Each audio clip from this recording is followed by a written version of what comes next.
Katie Hardy, thanks for joining me here on the code all the way from Winter Park. How are you today? I'm great. How are you doing? I'm doing well. Thanks for asking. Thanks for taking the time to join me here. For all the people that are listening, could you just do us a little favor and just give us another reintroduction of yourself? Who are you? What do you do? And what brought you up to Winter Park in the first place?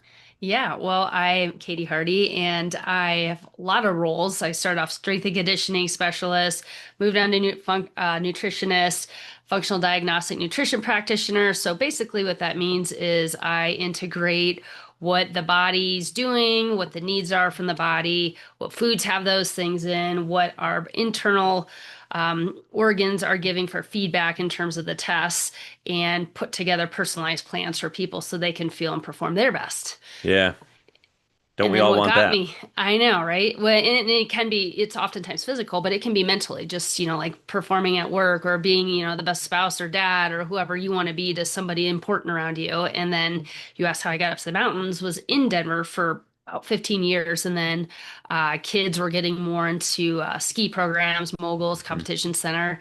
And you start doing the math on the drive time up and back. And start wondering what makes more sense, maybe doing the reverse commute or not. So, long story short, pulled the trigger about 6, 7 years ago, and now the kids are doing way more lacrosse back in Denver. So, there Yeah. you have it. So now you're driving back down the other way. Exactly. Now I don't remember from our initial conversation like 2 months ago or whenever that was when we were planning this. Where are you from originally? Oh, Iowa. Okay, And I you're did Midwest remember. too, I just right? I just wasn't confident in my answer. That's what I thought, but I wasn't 100% sure. Yeah, there's so many Midwest people that find their way out here to the Denver area. Um, Skiing, lacrosse. How old are your kids now? How'd they get into lacrosse? Yeah, my son's eighth grade and daughter's fifth grade, and a good friend down in Denver basically introduced the lacrosse stick and ball to Austin when Mm, he was probably about 2 years old. cool. And then watching DU play and growing up, just, I don't know how it was for you in the Midwest. We did not have lacrosse. I totally Right. wish we would have because I think I would have loved it. Hmm. But it's such a fast-growing sport, and especially for girls now too. Yeah, totally. I've told that idea to so many people. I played football from a young age. I did like all the different sports when I was growing up, but then settled into football, wrestling, and track when I was in high school. But there wasn't lacrosse, like you just said. Like they didn't even have lacrosse at the college I went to in Wisconsin until I want to say it was maybe my senior year or it was while I was in physical therapy school. Lacrosse got added as a sport at our school. Mhm.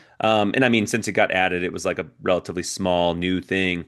But I think I would have loved lacrosse because I was always the person that enjoyed the running around on the football field more than most people. Like I looked forward to the conditioning at the end of practice Yeah. and running sprints and stuff. Even though I wasn't like the fastest person on the team, I was always going to try to outwork the other people at the end of practice. Yeah. But then I also, even though I played quarterback for much of my life, I kind of liked the contact more than, Yeah. probably what you get in soccer, even though there can be a lot of contact in soccer. But when I was younger, that's not how I pictured it. I pictured soccer as this thing that, you do if you don't want the contact and you just want to run around, and football is the thing you do if you do want the contact. But lacrosse to me feels like this blend of both of them. And but yeah, we just didn't have that. Y- Yeah, no, it is like kind of a blend of that and then a little bit of hockey and Hmm. basketball in there too. And then Totally. kind of like soccer, there's the equivalent of the indoor and outdoor with the field and then box lacrosse. So box is a lot more physical, more checking is legal. Mm-hmm. And so it's like a cool mix of skill, agility, dodging, little faster pace than soccer. Yeah. So Yeah. it's fun. Yeah. Yeah.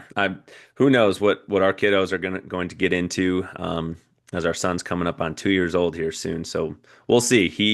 He's got a little bike coming for Christmas, Mm. a little balance bike. He's got I think a little baseball bat and a t-ball thing, and a little kid basketball hoop out in the garage right now. So we'll see what he ends up doing. But let's get into this. You and I were just talking off air about a couple different topics that I want to start to unpack.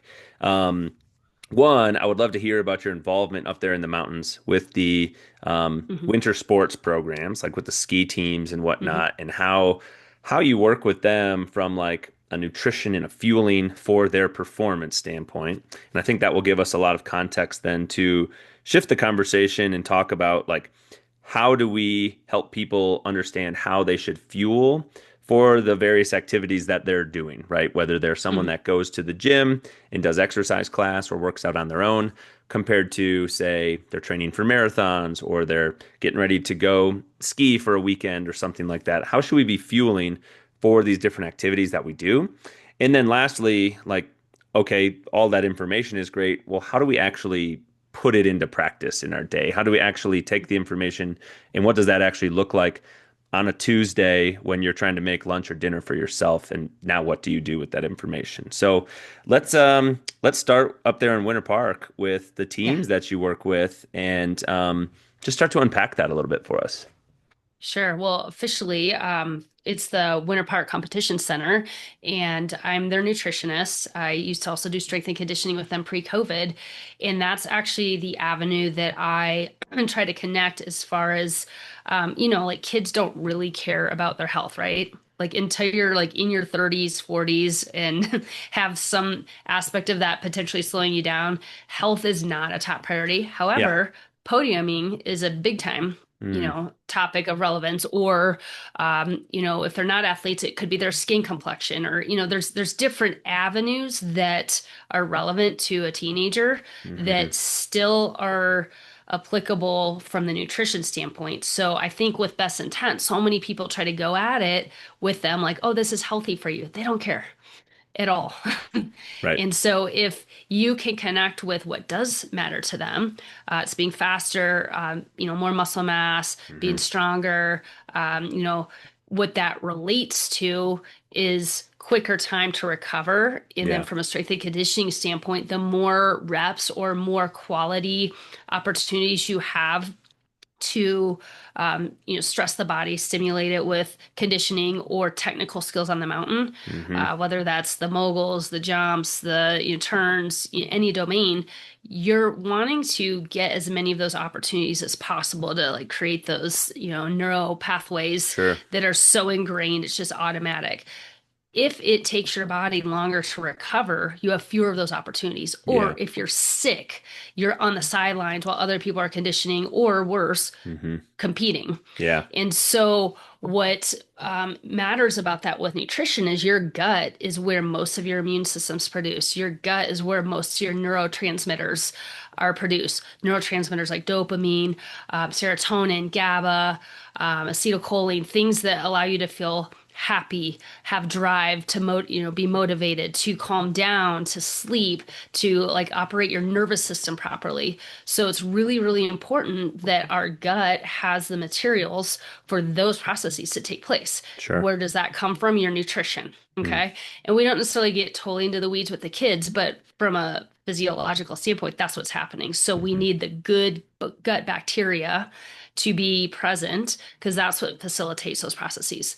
The flip side, the things that fuel the opportunistic or bad bacteria to grow or overgrow would be your sugars, your processed carbohydrates, basically like, junk food. And that's primarily what most kids are eating because that's what's accessible, that's what's convenient, and, it's marketed, it's just around. And I would also argue that most of us didn't learn at home cooking and don't learn it at school. And it also has kind of this rap that's like not cool, right? Yeah, where did It's that like come from? that. I don't know. Where did that come from that like cooking's not cool? Like now I'm in my mid 30s, right? I think cooking is cool. Like when I Yeah, just see someone is always eating food that they didn't prepare, that's what I'm kind of wondering. Like, why don't you just cook some of your own yeah, food? But yeah, when I was a right. teenager, I didn't think it was cool. I didn't want to help my mom cook meals and Yeah. stuff. I just wanted to go play and go do things and then come Mhm. home and have it already be done for me. So yeah, I can understand that like, the kids don't think it's cool. Well, that's the Betty Crocker era, right? Mm, Is like you like deserve better. You don't. They kind of demonized it, or made it a lesser than activity. If you were in the kitchen, you Hmm. deserve better than that. Whereas now we kind of have that shift of celebrity chefs, and there's a little bit different, maybe cool factor or celebrity factor to some of that Hmm. that is shifting it. And I'll also say, I did culinary school. It wasn't part of the educational plan. It ended up happening. And of all the formal degrees, post grad, all that, probably one of the most influential, like, life changers for me, which is Mm. crazy because this is just like a basic life skill. And not that you need to do culinary school and know all the classic French sauces by any means. It is a basic skill to know how to feed yourself, though. And if you're an athlete or anybody caring about your physical, mental performance, Yeah. your food is a huge component of your body having the nutrients, the building blocks to do those things like repair and build muscle.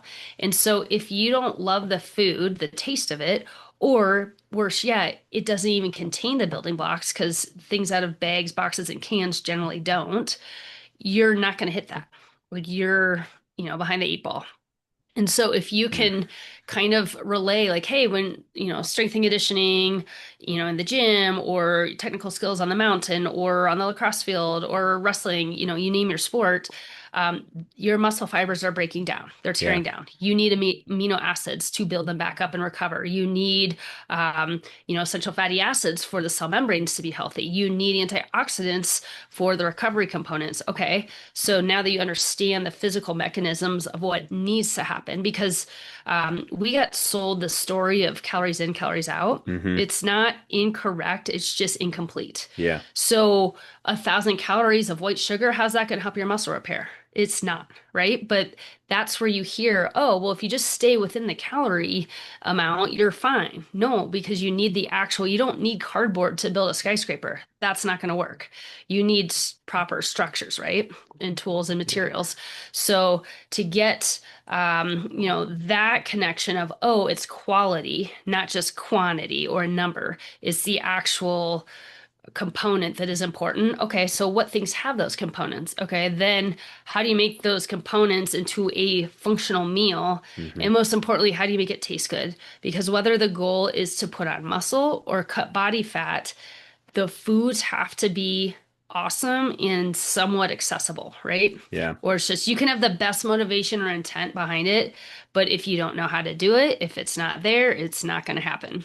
And so with elite performers, you're trying to maximize that final 1%, right? Because the Right. difference between second place on the podium and 22nd place is like the smallest fraction. And so that's why mental skills has become so much more understood and respected as like a relevant thing, because you have all these people on paper or these teams on paper. One should obviously win and then the other one does. And people are Yeah. like, wait, how did that happen? These are the things that matter. And so, yeah, can we get by on like a standard American diet? Absolutely. Are you going to thrive on it? No. Yeah. And usually, when you're talking about performers, again, in any domain, athletic, professional, just as a human being, that's what matters. And that's why they care. Yeah. And I think, you had said a little bit ago, if you're someone who cares about your physical or mental performance, like you need to care about what you're putting in your body. Um, that's the people that are listening to this podcast. Because if they didn't care about those things, whoever you are, you probably wouldn't have turned this podcast on, right? If you didn't care about your physical or mental performance, you wouldn't have found us in the first place. Um, so I think back to the access thing that you said, like what's around is the junk food. Like what's easily accessible to you is the junk food. I wonder if this is still the case, but we were talking off air about like high school sports and stuff. I remember playing football in high school, and I don't think very often I was this person, and this had more to do with finances than about wanting it. But I remember a lot of my teammates going to the vending machine, popping some quarters or dollars in there, getting chips, Doritos, like whatever out of the machine, and like literally eating that on our walk out from the locker room to the practice field. And it's like we're putting crap into our body and then expecting something else to come out of our body on the field. So I have that conversation with clients sometimes in the office where I try to just like boil it down to very, very simple terms and say, like you said, as you're training, your muscle fibers are breaking down, your tissues are being stressed. They need nutrients to repair with. If what you're putting in your Mhm. body is highly processed junk, chips and cookies and cakes and whatnot, well, that's what your body's trying to use to repair those tissues that were damaged. And it just can't do that very well. Like, it's not going to be efficient. Mhm. The better you feel yourself, the quicker you're going to get through periods of soreness, the quicker you're going to recover, the better Mhm. results you're going to have from the training that you're trying to do. And, people want results at the end of the day. But something you said just stuck with me, that the food, like in the simplest terms, you have to make it taste good. You have to make the food Mhm. taste good because people need to want to eat it. I think sometimes, if you maybe think about like the bodybuilding world or something, I think this is one of the complaints that I hear from people when talking about like trying to follow a more structured, I don't want to say the word rigid, but like a more Yeah. structured, consistently healthy nutrition plan, is that it feels bland or Mhm. boring, or Mhm. they don't want to eat the same thing every day. And they, maybe they have in their head that it's like, well, I have to eat rice, broccoli, and chicken breast Yeah. in order to be healthy, and I just don't want to do that, so I'm not going to.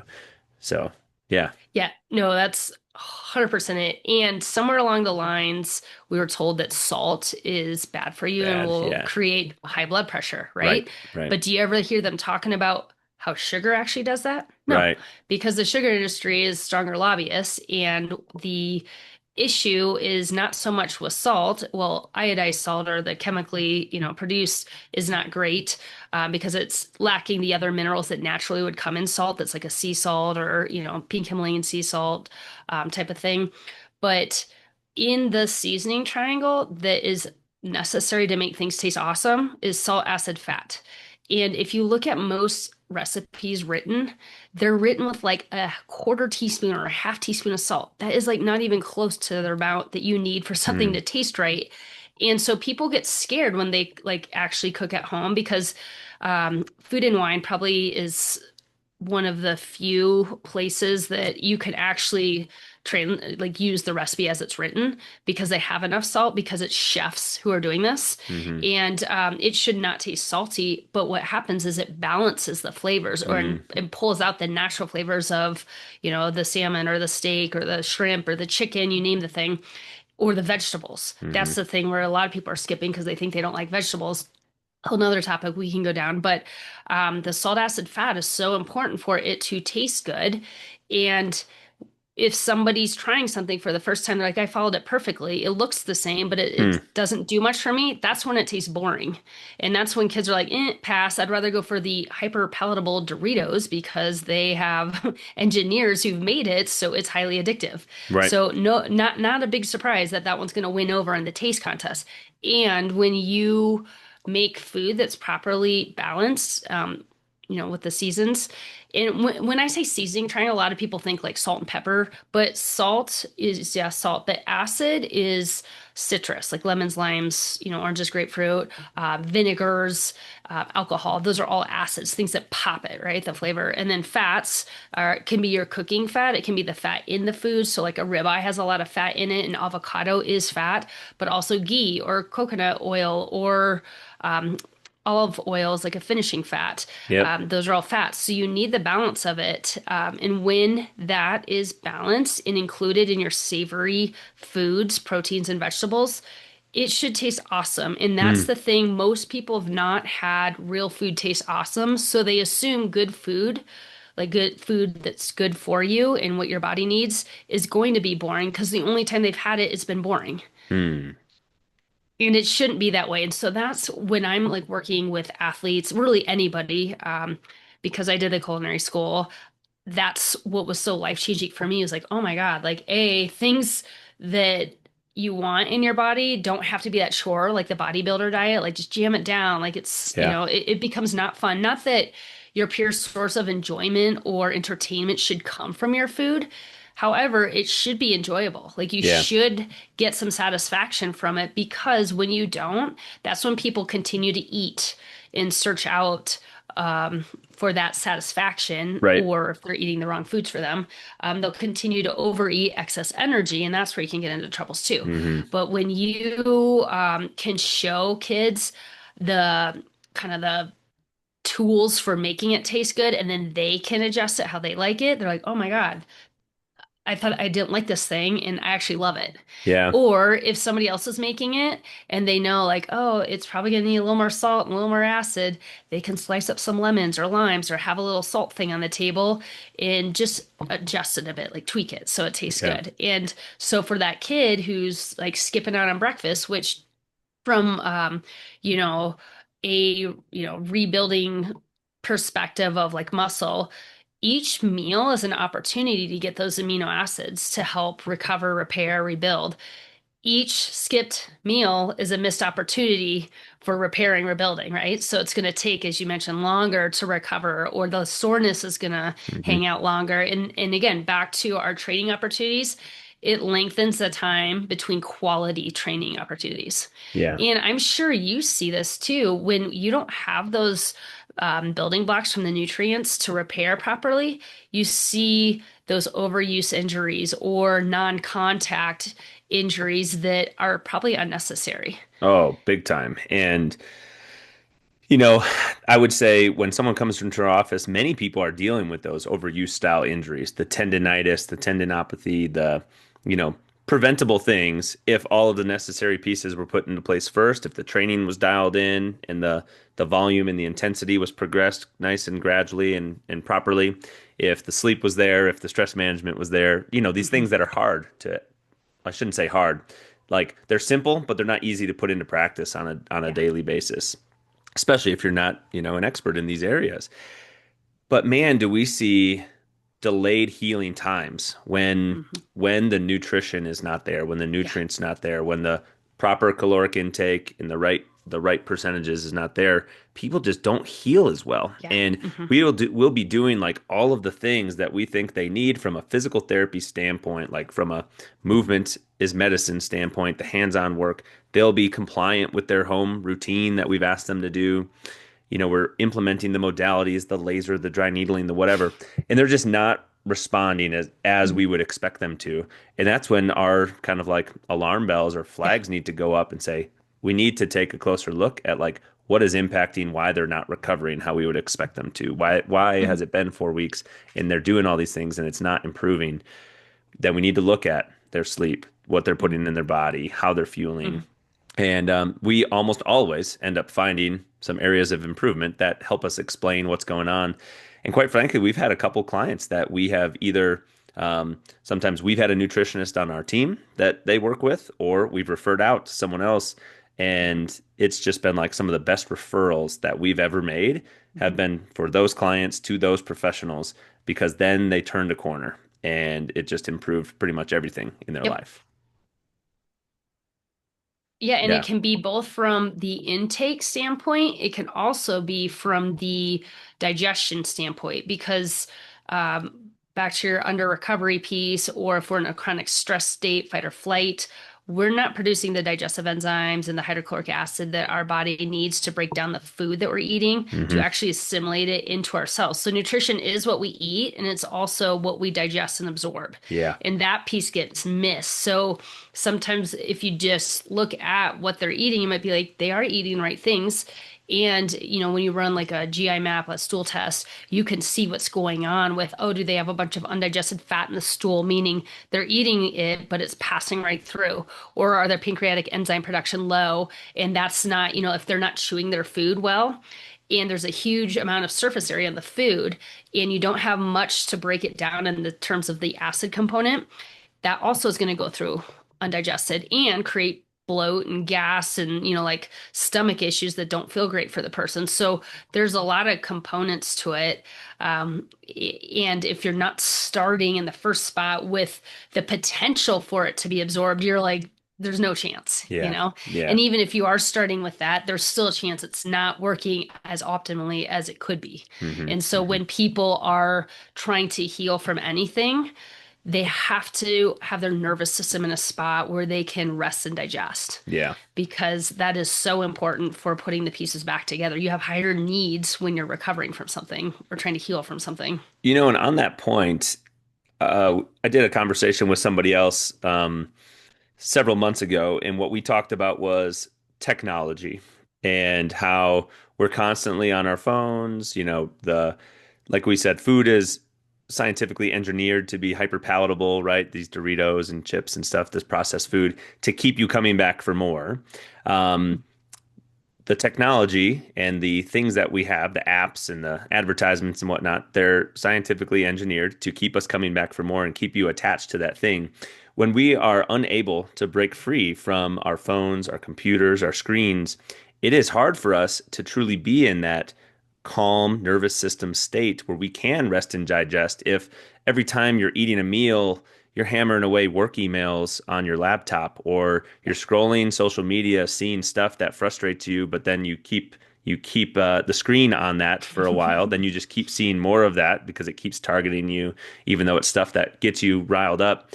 It's not allowing you to be in that like rest and digest state. So, part of this show is talking about building relationships and stress management and stuff. And you mentioned like it shouldn't all be about like food as your enjoyment, but the time that we're eating should be time that we're not on those things, right? Like we don't always have to be on our Correct. devices when we're trying to have a meal. We should put those things away, chew and enjoy our food, think about our Mhm. day and what's going on. And it's just going to help you do that so much better from a nervous system standpoint, to your point. Totally. And like we're all working to some degree on all these things. And this is something I've been very guilty of is you're so busy doing the checklist that you're not being what you need to be in your attempt to accomplish the things on the checklist, right? Hmm. And so part of, when I'm working with people, it's not just the knowledge. You can Google pretty much anything you want. And also you can find something to support about anything you want. But the point being, it's what you do with that knowledge or don't do with it. And so, the coaching is where that transformation happens and helping people's awareness to how are they being when they eat? Are they running around, getting stuff ready for their kids or like throwing a shake back in the car as they're driving or, like literally standing on their feet as they're shoveling down a bite here or there or skipping it altogether Hmm. and just using another source of artificial energy through like caffeine and sugar. Because again, what are the building blocks in caffeine and sugar for your muscle repair and growth? None. But like eggs, sausage, some sort of breakfast that or meal that you can sit down and chew, that Yeah. has a very different impact on your body. And if, like you said, if you're sitting there scrolling through things that are making you anxious or stressed, or even if you're watching the TV, you're kind of mindless. Yeah. You're not present. And Yep. so ideally, you're sitting without distractions, maybe having a pleasant conversation, chewing your food, not having a bunch of water or fluids with your meal, but keeping them separate. Things that are going to optimize or enhance the body's ability to absorb and assimilate the Yeah. nutrients, which is kind of part of the goal. Yes, we want it to taste awesome, and we want the things that we're eating to serve a purpose Yeah. other than just like hit our dopamine receptors. Yeah. And just like so many things on this show, I'm 100% guilty of this, right? Like I'm saying this just as much for my own good as I am for anyone else's good hearing this because I do that a lot too. I'm snacking on things Yep. during my commute or whatever. Like I'm Yeah, I'm right there with everybody listening. So, me too. yeah. That's how I So know we're all working it. on it. But let's before we forget, I kind of want to talk on this since you were just describing like a breakfast that we could have. You were starting to talk about the where the heck did it go? The seasoning triangle that you Yeah. mentioned a little bit ago. And as we sort of shift gears into talking about like, well, how should people fuel for different types of performance, right? Mhm. Going to the gym and doing a class versus running. Um, I just don't want to forget. Let's go through like how we could prepare some of those meals because Sure. you mentioned the seasoning triangle. You started to talk about a ribeye, which got me really hungry because I love ribeyes and I love steak. So let's do it twofold. Let's talk about a breakfast Mhm.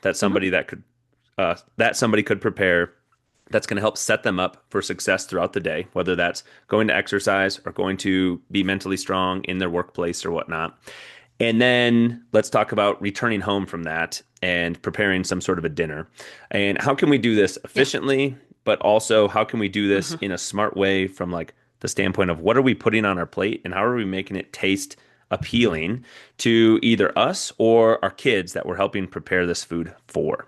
Mhm. And my son is all Yeah. about helping with things right now. We made a smoothie earlier today. He wants to participate in Yes. every step along the way, um, getting the ice out of the freezer, etc. So, Yeah. like, how can we do this? Let's start with the breakfast side of things. All right, so I'm going to preface this with we all have different needs. We're all our own person. Even within our own person, we have different seasons, hopefully, of events we're training for or stressors that are put on our plates. So, um, while we like to make it really efficient and accountant like here's the equation for every single person and every single part of your lifespan, it doesn't work that way because some people tolerate and thrive with more carbohydrates and some with more fats and proteins. Hmm. So that's where when you see like one equation that you're supposed to apply to everybody, that's kind of a red flag to me because I don't know what your digestion's doing, how well you're absorbing your fat. Because if you have a hard time absorbing fat, eating a high fat, high protein meal is going to be more challenging on your Tough, body, yeah. and that Hmm. can put it more stress. So I'm just going to preface it where we're all different. We don't need to go into the weeds in that, but we could spend hours going into the weeds on that. Well, on that, at a high level, without hmm going deep into the weeds, how could somebody find that out? Like, hmm what type of assessment do people do if they wanted to find out, like, what type of a diet? I don't like the word It's diet, best but for like, me. yeah, Yeah. what type of a nutrition plan is best for me compared to my spouse or my friends or hmm whatnot? So I have assessments I give people, and whether they do an assessment or not, I'm always having them check in with their body's feedback. So yes, you're going to get there faster, maybe with the assessment, and we can learn to listen to the feedback our body's giving us. So you could have the same three ingredients. Let's call it steak, broccoli, rice. Hmm. And you could make one, like if we're doing this for lunch 3 days in a row or breakfast, you can have the same things for breakfast. There's nothing that says your breakfast needs to be like dessert. You can have all those things for breakfast. So we'll call it breakfast. Day one, I'm going to do 50% of my plate steak, 25 broccoli, 25 rice. Hmm. Notice how I feel 1 to 2 hours later, physically, mentally, emotionally, focus, just like, am I physically full, but still wanting something more? Am I wanting something sweet? Do I feel really dialed? Do I feel kind of distracted or anxious energy? All sorts of different questions we can ask. The next day, you could do 50% rice, 25%, and change the ratio. Yeah. And notice which of those three do you feel the best and which one do you feel the worst. You can get a really quick idea of like, oh, I'm more of a protein fat person, or I'm more of a carb person, or somebody who's kind of right in the middle. Hmm. So that's just like a super simple thing you can do at home without needing an assessment. And you can also go deeper. So everybody's different with how much do I want to invest in myself, with really learning my numbers and who, like, what my needs are at this time. And I think a lot of us have, been rewarded for ignoring or discounting the feedback our body gives us. I think athletes are really good at it. That's part of what makes you be able to go through the hard training and the workouts, right? You can kind of tune some of those things out. Or people who maybe don't have boundaries or people pleasers, they might not like vocalize those things. So they can get used to kind of ignoring some of that. So part of Hmm. it is actually tuning into our body's feedback. It's giving it to us 24/7. We just haven't learned to um, hear what it's saying or that it actually means something. Yeah. So that's Yeah. a really simple free one you can do at home just to learn about your own body. Yeah. I love And that. when we have different stressors, when we have different training loads, when our sleep's impacted, all these things will affect it. For females who are cycling different parts of the month, you're going to have different needs. So the back half of the cycle, they're probably going to want more carbohydrates. In the front side, they can do more protein fat. And again, within that, people are still different. So when you're going to, like a breakfast, you can use these same ingredients for anybody, and then people can kind of change the ratios for what works for them. Yeah. So something I like to tell people is savory breakfast, because do you think sweet things or savory things are more likely going to have protein? Savory Probably, things. yeah. Yeah. And Hmm. where do people put most of their effort into their meals? Dinner, right? Yeah. So the simplest thing is, what did you have for dinner? Let's do that for breakfast because it's already made. Just make extras. So if we're trying to minimize our hands-on time, which I'm all about being efficient, That's what um, every busy professional or busy, young athletes, that's what everyone's trying to do, right? Yeah. How can we be the most efficient because we just don't have enough time in the Yeah. day. So, yeah, how can we be most efficient? Yeah. So put the same amount of energy into making something, but make two or three times that amount. And then there's less of the cleanup time, Hmm. because Right. the prep time's essentially the same whether you make two servings or 12 servings. It's the cleanup time after each single time that you're making it Right. that adds up. And that part to me is less satisfying than the making part. Absolutely. Everybody Absolutely. wants a kitchen cleaner or dishwasher, right? Yeah. So, for example, like a breakfast that is non-traditional, I would say, is like a breakfast sausage, and it can be just plain like pork sausage or sage or just no seasoning. It could be chorizo, it could be Italian sausage, or it could be ground chicken, ground, you pick your protein. Yep. But I like pork sausage, shredded apples, shredded carrots, Mm. and then you cook it. It's like less than 5 minutes and it's savory. You can add more protein if you like eggs by frying some eggs on it. You know what I mean? You can have it more apple forward, more carrot forward, more sausage forward. You can get more elaborate with it, but I like to start super simple because the fewer ingredients you feel like you need to buy, the more likely it's probably going to be to go into the store for 4.5 minutes than if you're like, oh, I got to spend 44 minutes in the store. Yep. Like that's a bigger barrier. So I'm trying to reduce the barriers. Yeah. So let's find some like 5 ingredient meals just to get the act of getting in the kitchen more approachable. And you can expand upon that later. I just want something, done. And so Yeah. if that means like, all right, I'm literally buying, protein, I think protein, veggie, fat, or, that's kind of what I'm thinking. Another one, if people are more on that carbohydrate side, they might be more into oatmeal, but think savory oatmeal. So think some eggs, like either scrambled or fried on top of it, or some bacon or avocados. You can cook some greens with it. Hmm. Dark leafy greens are really good for everybody in their liver, especially athletes, because there's a lot of metabolic waste going on with training. So we want to make sure we're supporting the liver to clear that. So those are a couple, just, breakfast ideas. I mean, there's 3 ingredient pancakes where if you have, well, even just a fork, but I use a blender, but you can whisk egg, nut or seed butter, and then um oh, banana. Yep. And you make little bananas. There's no flour that comes with that. So, super quick. You can, what we'll do with those is cook, make them up ahead of time. And then if you have little breakfast sausages, it's almost like pigs in a blanket. Hmm. And they're like Yep. like on the go. Again, we're trying to not eat on the go, and a lot of athletes are in the car a lot. So Yep. Definitely. we also have to work with what we're given. So ideal Totally. scenario, sit on your butt, like actually chew your food and eat at a table. And when you're going from school to practice to, the next thing, that's kind of what you're working with, Yeah. and that is Totally. what it is. So breathe, chew your food. Well, and I mean, like you just said, there are going to be times, whether we like it or not, that we're going to have to grab something, eat it on the go. And if you can prepare more of the good stuff ahead of Yes. time so that you have those things easily accessible to you, it's going to cut down on your grabbing the things out of a package, Yes. stopping at the drive-through and like eating stuff that you know is not going to fuel you as Yeah, well. It just takes a little bit of pre-thought and pre-planning on it the is. front end to make sure that you have that stuff ready to go so that when the time comes, it's there and you Oh you yeah. can grab it, you can go, and then at least, okay, you're eating on the go because you have to, but at least you're eating good stuff. I know. So, yeah. And I do this all the time. I don't know why I keep convincing myself, oh, I'm going to find something at the grocery store that's going to like check all my boxes of being a little bit cleaner, sit well in my stomach. And I'm like, I have this food at home and I still sometimes will not pack it because I'm like, oh, I bet there's something I'm looking forward to there. And every time I go through, I'm like, there's nothing there that I want that's like already made. Hmm.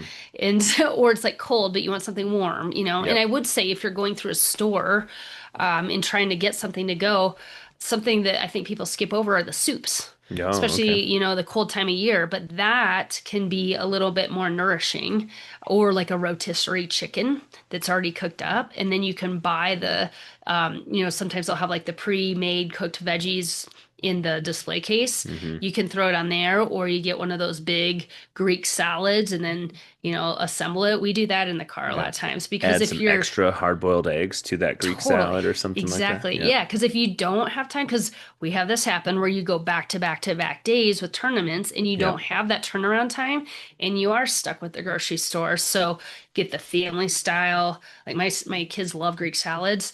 So if it's warmer out, we'll do that. If it's colder, I prefer like cooked veggies just because of Hmm. the digestion factor is easier.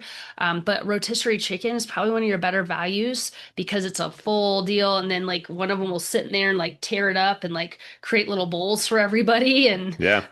you're off and running. And if you were to buy 3 or 4 individual, Greek salads with chicken, that'd be 4 times the expense. Totally. So if Totally. there's ways you can kind of think about a little bit more in bulk, yeah, you just got to grab a couple more bowls from the area, but you can do that. Yeah. It's back to the planning, just like kind of thinking ahead, like, oh yeah, even though you're not hungry when you leave the house, you will be at some point that day, and Hmm. don't pretend like you're not going to get hungry. You always do. Yeah. And so what do Absolutely. you what do you do when you get hungry? You go for the quick sugary thing because that's a normal reaction Totally. to like a stress response. So, Yeah, though I mean, I think these examples are awesome and, gives us some takeaways of stuff that we could do today if we needed to. What about when I mean, you could even use what you just said as a great dinner option, but we talked about these two breakfast options with like the shredded apples, carrots, sausage, eggs, and whatnot, oatmeal, the more carb forward option. Now, what about on the dinner side of things? yeah. Right. And Uh, we could even talk about this as like, you know, these would be great options or examples of you're trying to prepare yourself a healthy meal to fuel post exercise, right? yeah. So if people have slow cookers, especially in the winter months, that can be nice to get in front of it, like in the morning. So when you come home, it smells good. We love a pork shoulder to make carnitas, Hmm. and you get some good spices to cook in that, some onions, some peppers, and you can do that with, rice or something that I think is not considered is winter squash. So acorn squash, butternut squash, spaghetti squash, and thinking of those carbohydrates instead of like your tortillas or breads or pastas, because an athlete does need carbohydrates for restoring the muscle glycogen. And when we were talking about not maybe in the processed forms, we want it in the forms that are going to give us the Mm, most nutrient dense building blocks for, the recovery of the damaged, parts of our bodies, building the muscle, just lowering inflammation, because yeah. we want the inflammation to come from the training stress, not the food stress, Yeah. Yeah. and be specific about it. So that can be a good way to do that. If people want some super quick, like I order off a Thrive Market, but they have these in the grocery stores, those little like packets of like miso soups. If you buy bone broth to like use as your liquid, that is really supportive for soft tissue and joints, the bone broth, and you're getting protein in that too. But that's something I taught my kids really young how to make, like heat up the soup. Also, like what you said with your son, I love that he's getting in the kitchen. Keep fueling that. Like let him crack eggs and like make a mess in there because um, they will be making their own food before you know it. And this is something I didn't like really grow up making my own food. Right. And it's something that I'm like, oh no, every kid should learn this. And, learning how to use a knife, a chef's knife, and hold it properly and cut it so they don't cut off their finger. And then they can actually help you in the kitchen. They love, love, love getting in there and being like, I can use these sharp tools. I actually know what I'm doing. They feel confident. They feel competent. They have some, say in like what spices, seasoning, what's going on in the kitchen. Let them pick out Hmm. whether it's pictures of the meals they want to get or when they're in the grocery Oh, store, sure. go pick out a red, yellow, green, and purple item, Yep. and it gives them something to stay busy with. I remember a lot of people being like, oh, I don't take my kid to the grocery store. I'm like, who's got time to like get a sitter for that? Like, I don't have time to Right. like not have them come to the store. I'm like, I make them or not make them, but I'm like, go pick out, whatever items in these categories. They love it, Yeah. and it's like they get to learn about these things and be involved. And so they're much more likely to have buy-in to whatever you're making because they've been a part of the whole process. Yeah. Totally. I Um, gave but him I gave him a choice today when we decided to make that smoothie. I was like, "Are we yeah, going to have a smoothie or are we going to have this other thing?" yes. And he's like, "The smoothie. We'll take the smoothie." I Well, was like, and "All that's the right, let's start doing it." yeah, and how you phrase it is everything. Because if you're like, will you try a bite of this green bean? A potential answer is no. Yeah. But if you want them to eat something regardless, you say, would you rather try the arugula or the spinach? You Right. know, which color do we want to make our smoothie? Like, you Hmm. already know we're making the smoothie. Which color? Like, give them Yeah. something. Or would you rather have chicken or the ribeye tonight? You know, Yep. like kind of asking them questions that give all the options that you're good with. Yeah. You know, so if you're going to present some pictures of recipes, don't just like filter it first. So any of the options you're good with. Yeah, And definitely. they like to be able to feel like they're making a decision. And like at the end of the day, you probably don't really care what you eat, or if you do, you just make it. But you know, you want them to feel like Hmm. they're a little bit empowered. And that's really fun for them. You know, dinner ideas too. Um, Chicken thighs, like if you like spices, like with kids, I highly recommend introducing spices early because Hmm. that's all they know. And it Yeah. doesn't need to be spicy to be spices. Yep. So curries don't have to be spicy. There Yeah. are citrus curries. I always thought I hated curries because I remember the freshman year in the dorm smell of curry. Like that's not the type of curry I like. I like Thai curries. So Hmm. there's green curries, red Thai curries, Cambodian lemongrass curries that are a little more citrusy, like backed. Yep. And my kids like that. And then you can do like chicken thighs, like a coconut curry over. Have you heard of forbidden rice? It's black rice. I have, but I can't say I've had it recently. Yeah, so it's a little chewier, nuttier, a little like more like dense maybe. And the color variation is kind of surprising to people. So if you put like Mm. a bright yellow curry with the dark, black rice, visually it looks cool. And everybody loves colors. Like their eyes like a variety of colors, especially kids. If you can Yeah. kind of encourage them, like let's create the rainbow Yep. as much of the rainbow as we can because each color has a little bit different nutrient profile behind it. Sure. They don't care again. They don't need to know about the health benefits of reds versus greens, like, oh, the greens support the liver, the yellows, the stomach. They don't need to know that. They just need it to look cool and taste great. Yeah, definitely. Definitely.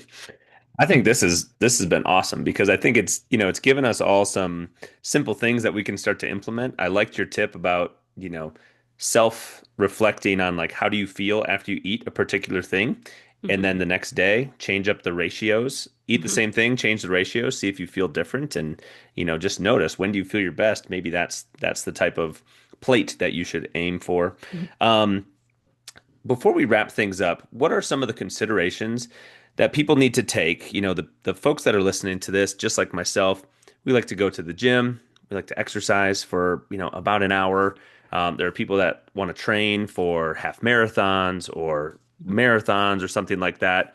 We've got people getting ready to go spend the day riding down the slopes on their skis or snowboard, Mhm. taking the lift back and forth, doing, as many as they can before hopping back on I-70 and sitting in traffic or something like that. Like what are some of the main considerations that people need to take in preparing and recovering from a nutrition standpoint from those activities that they're getting ready to do? Mhm. So for us, if it's like going to the gym or doing an activity, it's about what sits well in your stomach. Hmm. Because as we already discussed, it's going to look very different. Carbs, proteins, fats. If you're looking just at the macronutrient profile, that's going to look different. So it's what sits well for you. Hmm. So, there's always the conversation of should I do it fasted? Should I do it fed? Again, that's going to vary between men and women, even within the person and noticing what your body does. So for me, I learned, back when the training fasted was a thing, I can't do leg day fasted. I Hmm. get too lightheaded. I can't lift as much. Like I need Yeah. something in me to actually have a more productive workout.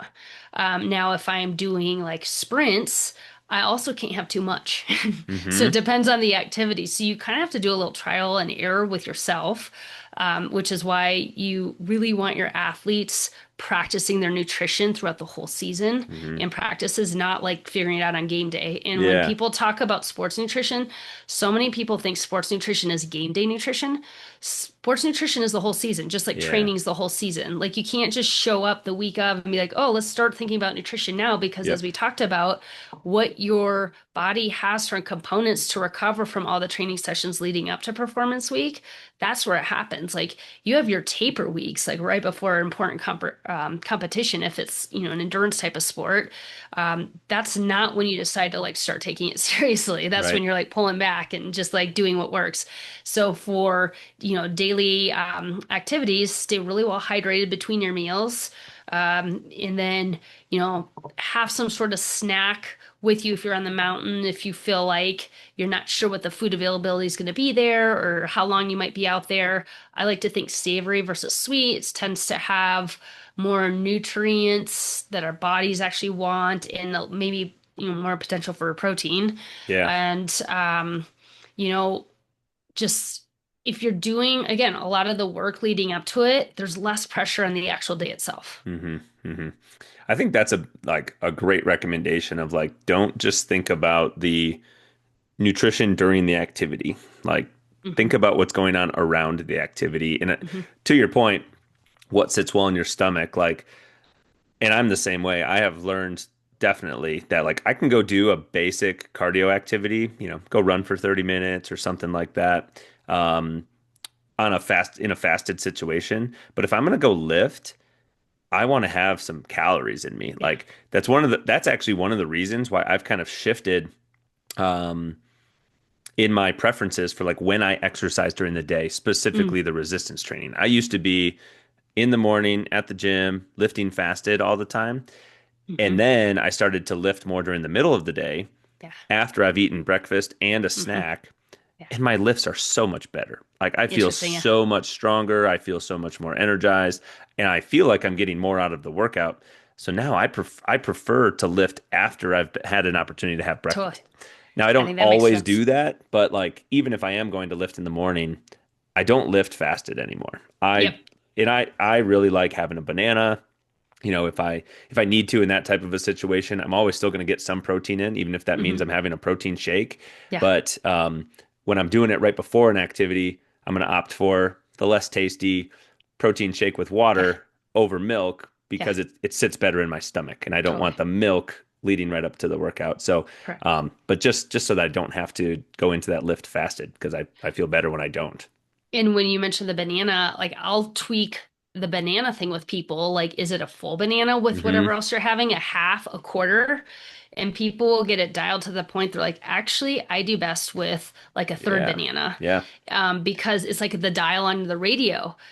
Just because some of it's good doesn't mean cranking it all the way to the right is best. That Yeah. means you missed your sweet spot. You missed the station you wanted. Yeah. Totally. So, like, what's the right amount? Because it depends what else you're pairing it with. Hmm. And so that can be something you could play with. Oh, maybe it's this, shake with this amount of banana and this amount of the shake powder. You know what I mean? Yep. And kind of Totally. tweaking that. Because, yeah, moving up here, the gym opens later. The schools, they go to school earlier. So I used to, like in Denver, teach at 5:45. And I would did it all wrong, but I would like race out of bed, slam a shake, go, like go work out and then come back.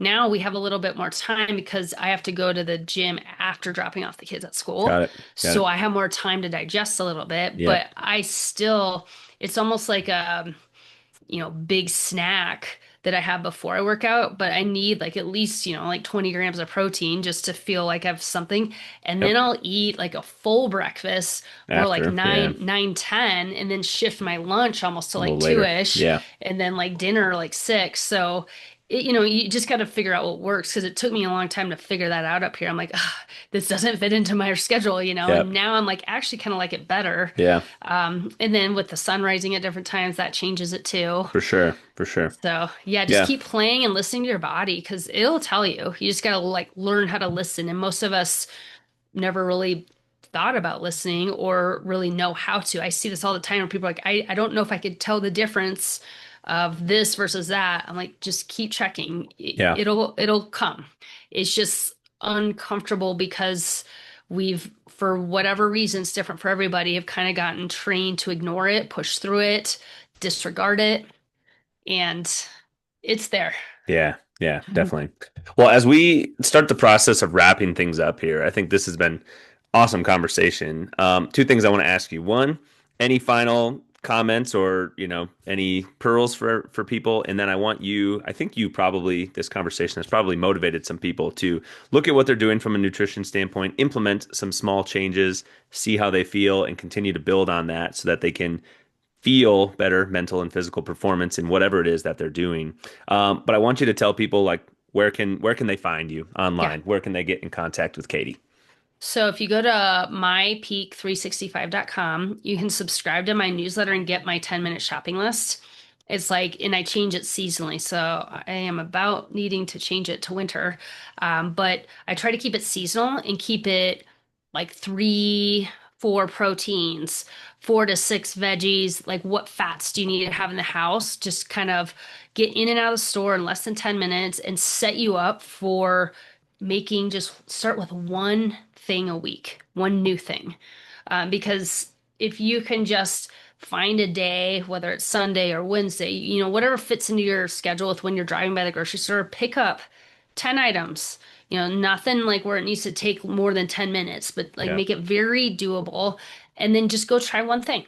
Hmm. And that might mean looking up a recipe initially, and the goal is to get to the point where you can just kind of like put things together Right. without needing the recipe. But Yeah, definitely. sometimes, and that's where, like I'll do like videos, like reels, cooking reels on my Instagram, which is also my Peak 365, or send things out just because those are the life skills and the tools that really help facilitate the energy and the goals that people have. And Hmm. it's the real world application of it. So yes, you can know like here's all the things I quote unquote should be doing or eating, but if you're not having a way to implement it, it's just not going to happen. Yeah, totally.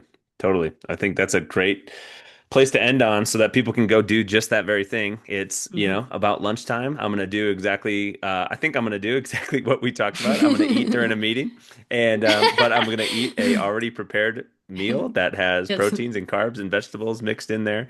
And then I think I'll break out the little walking pad treadmill and get some movement during that meeting as well. So I Perfect. think this has been awesome, Katie. I really appreciate you taking the time to chat with us, chat with me, join us here on the code. And for all of you guys that tuned in to listen, however it was that you tuned in, definitely be sure to subscribe, follow this podcast. And if you have not done so, now would be an awesome time to go leave a review so that more people can find this conversation and benefit from it. If there's someone that's coming to mind when you hear this conversation about eating and fueling, please share this podcast episode with them and just help us grow this show. So thanks again, you guys, and we'll catch you next time on another episode of The Code. We'll see you later.